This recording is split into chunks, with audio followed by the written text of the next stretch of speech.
Good evening दोस्तों, आप सभी के लिए।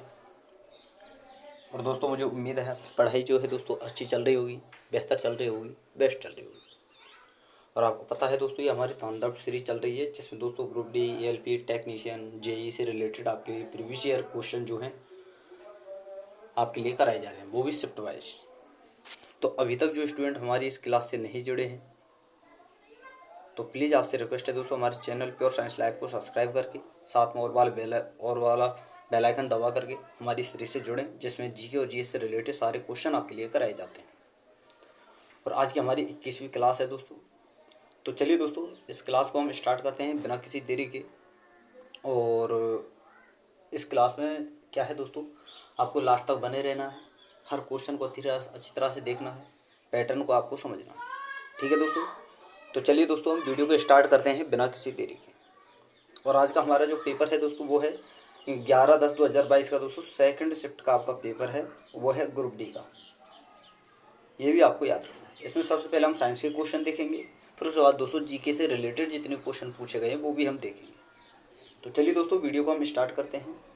और यहाँ पर आपके सामने फर्स्ट क्वेश्चन है, ये रहा दोस्तों, जिसमें आपसे पूछा गया था कि निम्न में से कौन सा अपने आप में एक संतुलित आहार है। संतुलित आहार मतलब ऐसा नहीं है दोस्तों कि प्रोटीन ही प्रोटीन ज़्यादा हो, कार्बोहाइड्रेट ही कार्बोहाइड्रेट ज़्यादा हो, ठीक है, आयरन ही आयरन ज़्यादा हो,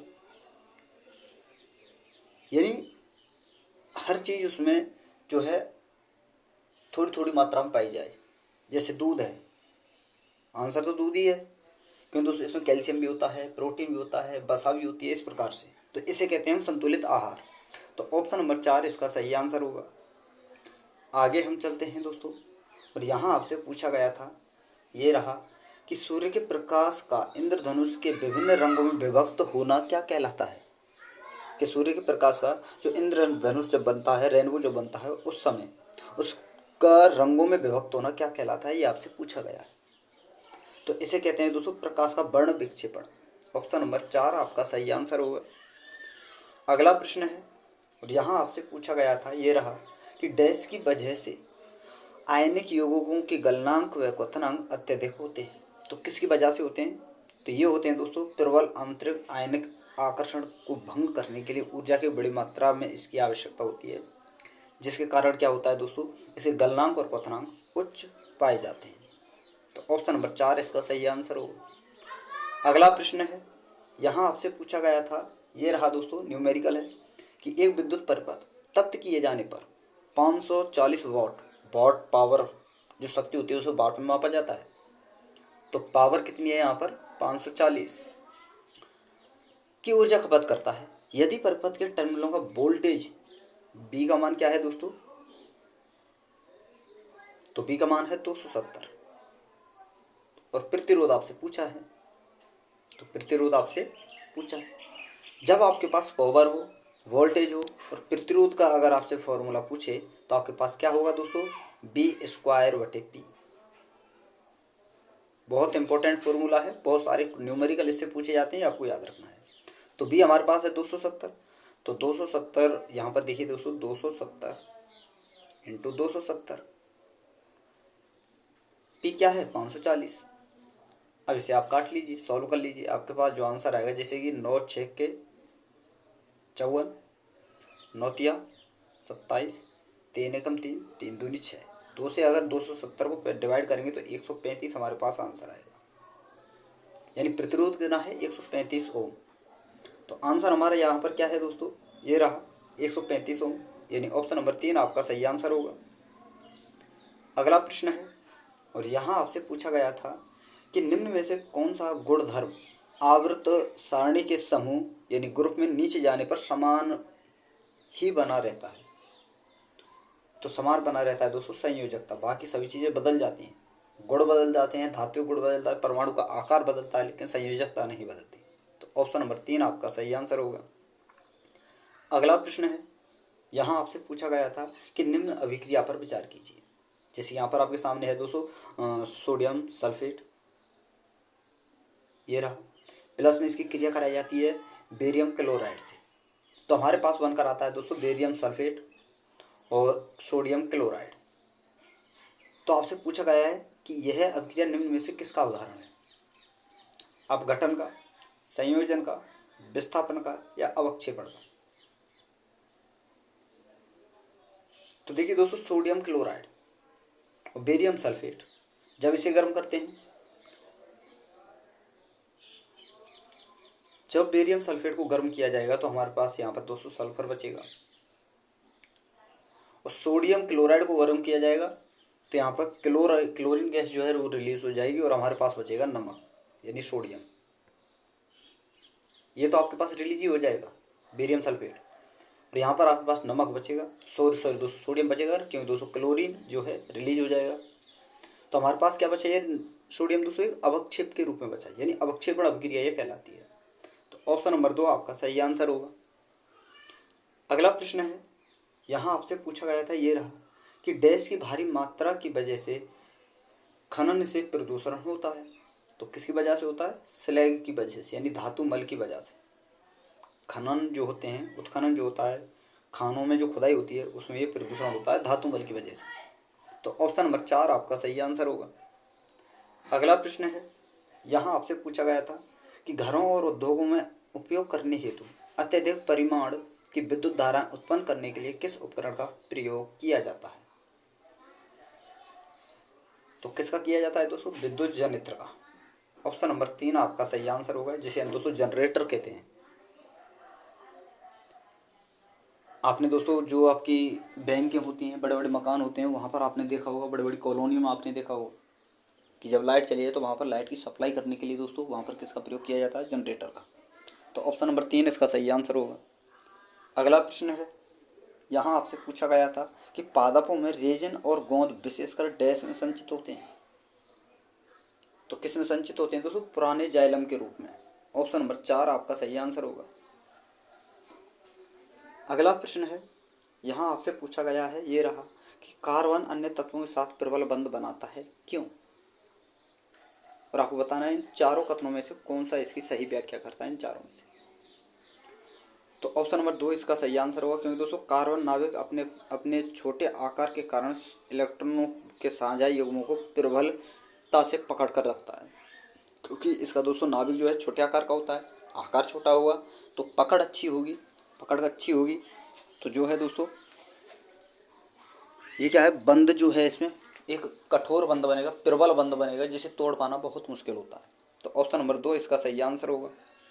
अगला प्रश्न है, यहाँ आपसे पूछा गया था कि किसी पदार्थ को विद्युत बल्ब के तंतु में प्रयोग किए जाने हेतु उनमें से कौन सा गुणधर्म होना चाहिए?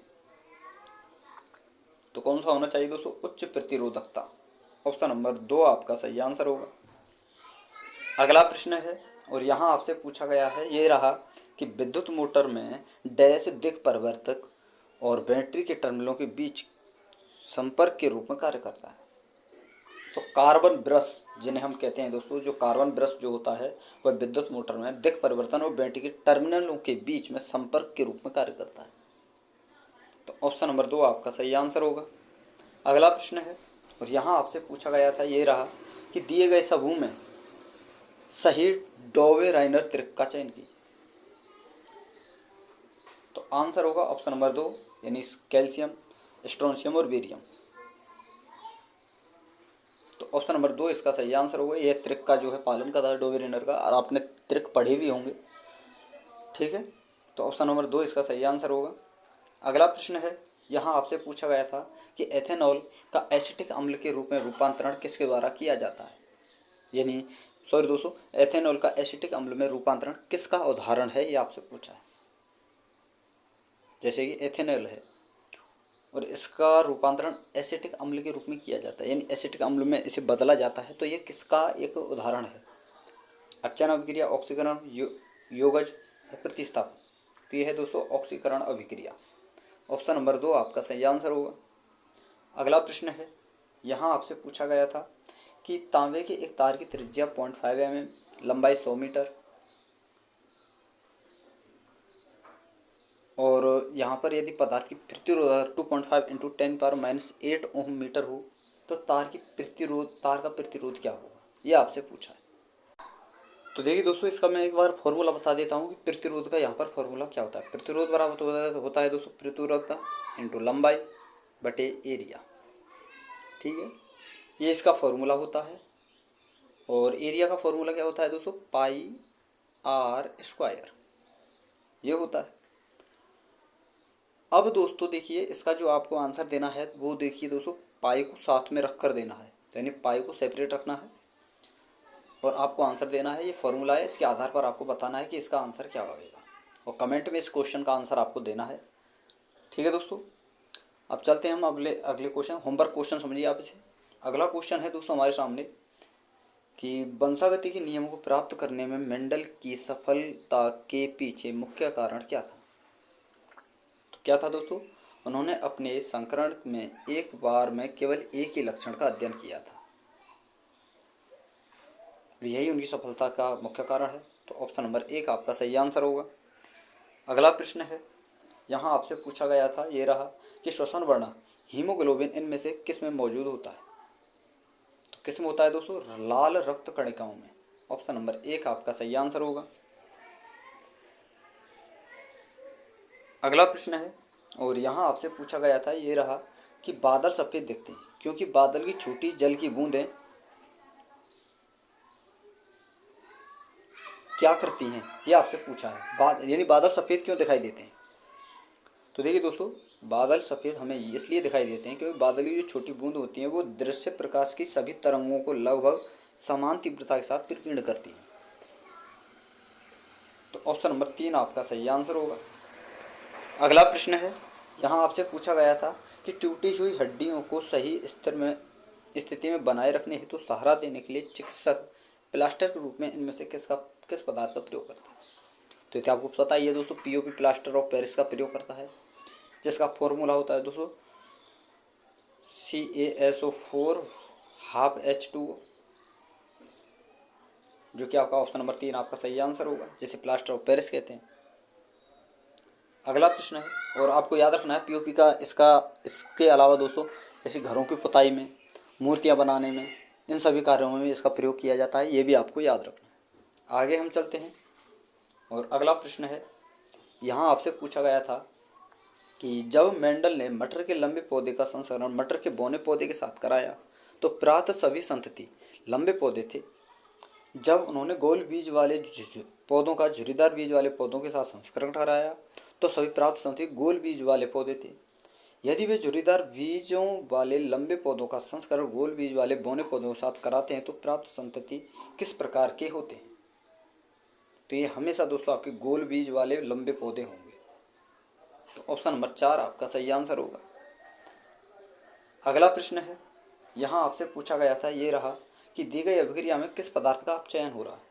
जैसे Fe2O3 की क्रिया जब हमने एल्युमिनियम से कराई तो ऑक्सीजन एल्युमिनियम जुड़ा दोस्तों, इसने एल्युमिनियम ने क्या किया दोस्तों, आयरन को विस्थापित किया, क्योंकि दोस्तों एल्युमिनियम आयरन से ज़्यादा रिएक्टिव होता है। तो इसने आयरन को विस्थापित किया और ऑक्सीजन के साथ कुछ जुड़ गया, तो हमारे पास क्या बना दोस्तों, Al2O3, और बाद में हमारे पास क्या प्राप्त हुआ, आयरन। तो ये किस प्रकार का, तो आपसे पूछा गया है कि इसमें अपचयन किसका हो रहा है। तो अपचयन हो रहा है दोस्तों फेरिक ऑक्साइड का, यानी दोस्तों ऑप्शन नंबर 2 आपका सही आंसर होगा। यानी दोस्तों किसी धातु का हटना, ऑक्सीजन का अलग होना फेरिक ऑक्साइड, और ऑक्सीजन के साथ जुड़ना अपचयन। उपचयन ऑक्सीजन का जुड़ना उपचयन और हटना अपचयन, यानी दोस्तों आयरन ऑक्सीजन से अलग हटा है तो अपचयन हुआ है। तो किसका हुआ है, आयरन का। और उपचयन किसका हुआ है, एल्युमिनियम का। तो आंसर आपका यहाँ पर पूछा गया है कि अपचयन किसका होता है, किस पदार्थ का अपचयन हुआ है, तो फेरिक ऑक्साइड का। तो ऑप्शन नंबर 2 आपका सही आंसर होगा। अगला प्रश्न है, यहाँ आपसे पूछा गया था कि पाचन के संदर्भ में गलत कथन की पहचान करें। तो देखिए दोस्तों, ऑप्शन नंबर 2 आपका सही आंसर होगा, क्योंकि दोस्तों स्वांगीकरण अंतर्ग्रहण से पहले लेकिन अवशोषण के बाद होता है। स्वांगीकरण की जो क्रिया होती है वो अंतर्ग्रहण से पहले, लेकिन अवशोषण कहते हैं दोस्तों उसका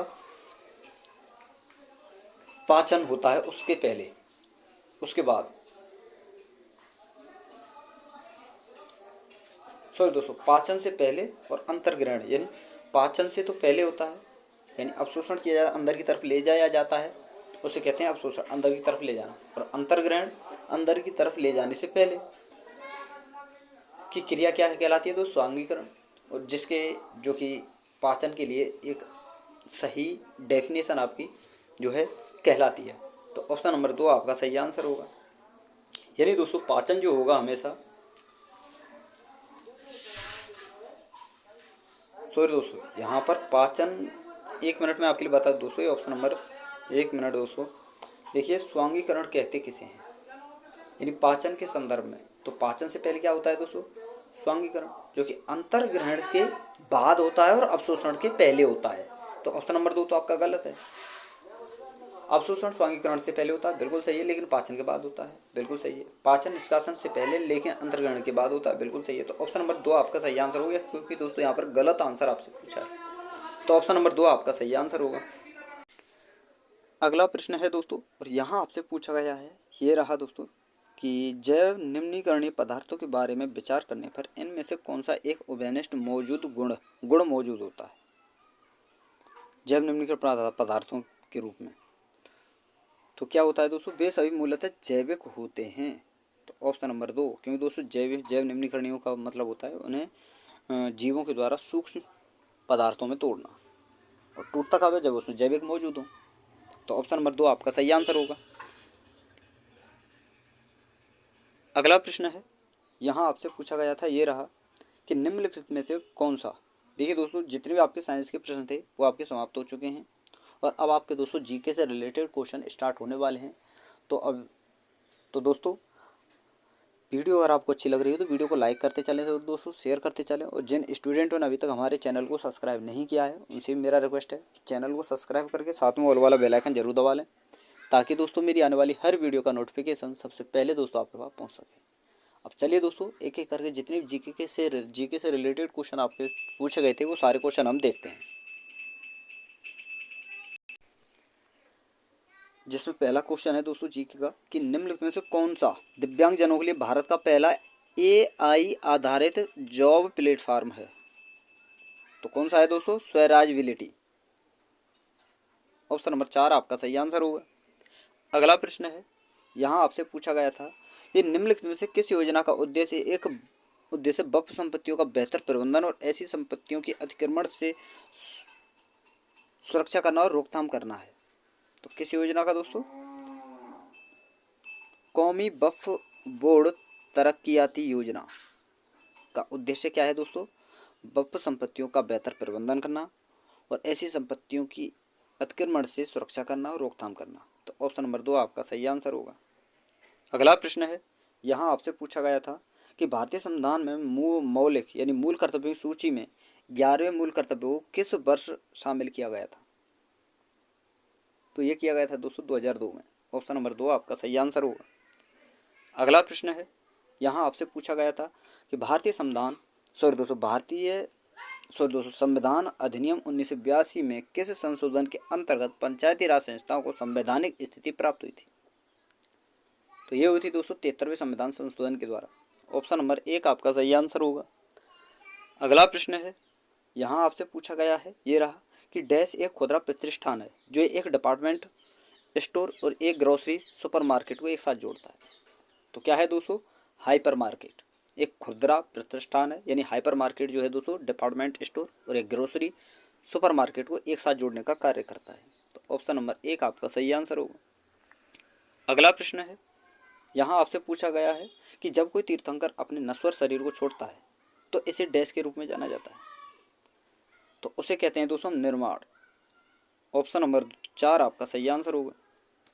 अगला प्रश्न है, यहाँ आपसे पूछा गया था कि भारत का पहला एम्प्यूटी क्लिनिक किस स्थान पर शुरू किया गया था? एम्प्यूटी क्लिनिक, तो ये किया गया था दोस्तों चंडीगढ़। ऑप्शन नंबर 1 आपका सही आंसर होगा। अगला प्रश्न है, यहाँ आपसे पूछा गया था, आओ डैश राज्य में बोली जाने वाली एक प्रमुख भाषा है। आओ आओ एक भाषा का नाम है जो कि किस राज्य में बोली जाती है दोस्तों? नागालैंड में। ऑप्शन नंबर 2 आपका सही आंसर होगा। अगला प्रश्न है, यहाँ आपसे पूछा गया था कि डिब्रू सैखोवा राष्ट्रीय उद्यान निम्नलिखित में से किस राज्य में स्थित है? तो यह है दोस्तों आपका असम में। ऑप्शन नंबर 1 आपका सही आंसर होगा। अगला प्रश्न है, और यहाँ आपसे पूछा गया था कि भारत में एक डैश नाम का उत्तरी सरकार है। तो तटीय मैदान नाम का एक उत्तरी सरकार है, जिसे तटीय मैदान के नाम से भी जाना जाता है। तो ऑप्शन नंबर 4 आपका सही आंसर होगा। अगला प्रश्न है, यहाँ आपसे पूछा गया था, ये रहा कि निम्नलिखित में से यानी निम्न में से कौन सा बंदरगाह है भारत के पूर्वी तट पर स्थित है? तो भारत के पूर्वी तट पर जो बंदरगाह स्थित है वो है दोस्तों पारादीप। ऑप्शन नंबर 2 आपका सही आंसर होगा। अगला प्रश्न है, यहाँ आपसे पूछा गया था कि पाउलकट डैश राज्य में मनाए जाने वाले त्योहारों में से सबसे बड़ा त्यौहार है, यानी पाउलकट जो त्यौहार है यह किस राज्य में मनाया जाता है, ये आपसे पूछा है। तो ये मनाया जाता है दोस्तों मिजोरम में। ऑप्शन नंबर 4 आपका सही आंसर होगा। अगला प्रश्न है, और यहाँ आपसे पूछा गया था कि भारतीय संविधान का किस अनुच्छेद में भारत के महान्यायवादी से संबंधित प्रावधान दिए गए हैं? महान्यायवादी अटॉर्नी जनरल, जिसका प्रावधान है दोस्तों अनुच्छेद 76 में। तो ऑप्शन नंबर 2 आपका सही आंसर होगा। तो दोस्तों ये आपके कुछ प्रश्न थे जो कि आपसे आपके रिलेटेड थे दोस्तों लेवल 1 यानी ग्रुप डी के 2022 से, यानी 11/10/2022 का जो आपका सेकंड शिफ्ट का पेपर हुआ था उससे रिलेटेड जीके और जीएस से रिलेटेड जितने प्रश्न पूछे गए थे सारे प्रश्नों को मैंने आपके सामने डिस्कस कर दिया है। और वीडियो अगर आपको अच्छी लगी हो दोस्तों, वीडियो को लाइक कर देना है, शेयर कर देना है, ठीक है दोस्तों।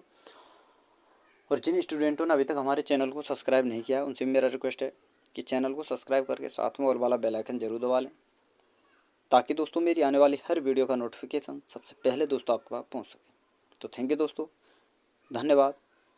फिर मिलते हैं एक नई वीडियो के साथ।